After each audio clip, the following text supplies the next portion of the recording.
All right, let's get into one of the greatest underdog stories ever told, David versus Goliath. You know, it's this legendary tale about facing impossible odds and how sometimes true courage shows up in the most unexpected people.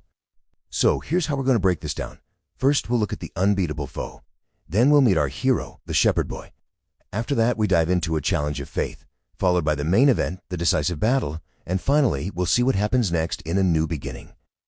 And right out of the gate, you get these chilling words from the villain of our story, Goliath. I mean, his taunts aren't just a challenge, right? This is pure psychological warfare. He's trying to defeat an entire army with fear before anyone even lifts a sword. Which brings us to our first part, the unbeatable foe.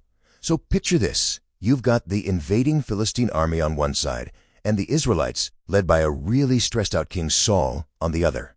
And they're just stuck. Nobody's moving. It's this incredibly tense standoff.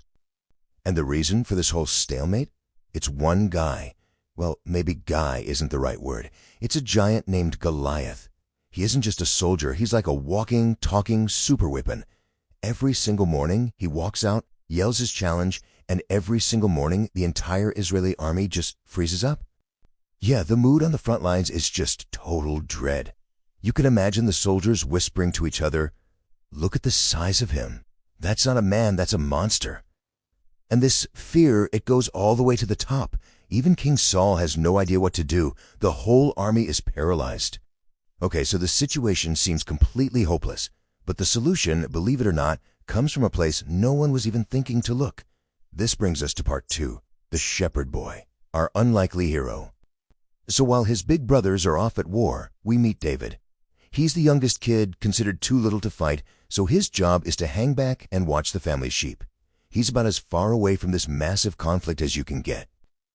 But here's the thing. Don't let the whole shepherd boy vibe fool you. His life wasn't exactly a walk in the park. This guy was forged in his own kind of fire that nobody in that army knew anything about. You can kind of think of this as David's resume, right? His experience wasn't in fighting soldiers, it was in fighting wild predators. I mean, he literally chased down a lion to save one of his sheep and fought off a bear. His courage wasn't about seeking glory, it was born from just doing his job, all alone out there. And this is where the two worlds collide. Part 3, a challenge of faith. David's dad sends him on what's basically a food delivery run to his brothers on the front line. And it's there that he hears Goliath's taunts for himself and sees the terror that has completely taken over his people. And this just perfectly sums up the heart of the story. The entire army looks at Goliath's size and just thinks, it's impossible, no way. But David, he sees the same exact giant and asks a totally different question. Who is this guy? And declares his faith. It's this incredible clash between what you can see and what you believe. Now you'd think the giant would be his first obstacle, right? Nope, it's his own family. His oldest brother, Eliab, is just embarrassed and angry, telling him to knock it off and get back to the sheep. So David's first real test is overcoming the doubt from the people closest to him. David doesn't back down. He actually works his way into a meeting with the king. But even King Saul, who's desperate for a solution, just looks at him and sees just a boy. David has to convince him, not with his size, but with his stories. The stories about the lion and the bear. And that leads us right here to part 4, the decisive battle.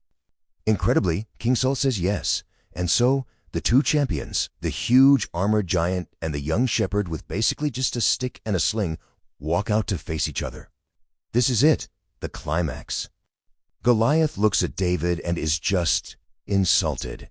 He can't believe this is who they sent to fight him.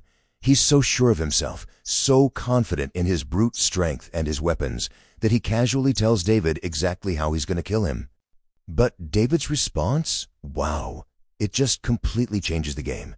He basically says, "This isn't a fight between you and me. This is a fight between your weapons and my faith." He makes it crystal clear that his strength is coming from a source the giant can't even begin to understand. Just one. That's all it took.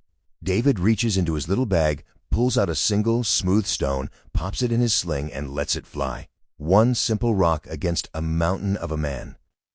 And it's over. With that one shot, perfectly aimed, the stone hits Goliath, and the invincible giant comes crashing down.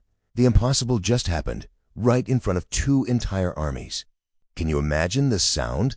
That stunned silence on the battlefield just erupts. The Israelite soldiers, the same ones who were hiding in fear a minute ago, let out this huge, victorious roar. All that fear is gone, replaced by this incredible surge of courage, and they charge. But the story doesn't stop there. That single act of courage sent ripples way beyond that one battlefield. And that brings us to our final section, a new beginning. That ripple effect was immediate. The moment their champion fell, the Philistine army just broke and ran. The Israelites, now fired up and full of confidence, chased them down and scored this massive victory. The entire war literally turned on that one single moment. So, you see, this victory wasn't just about ending a war. It was the launching point for an incredible journey. This was the moment that set David on the path to eventually becoming the king of all Israel. His story was just getting started. And all of this kind of leaves us with one big final question, doesn't it? The story makes you look past what's right in front of your eyes and ask what it really takes to face the giants in our own lives. Is it all about muscle and armor, or is it something else? Really, what does it take to face a giant? Watch our next video, like and share to someone you care.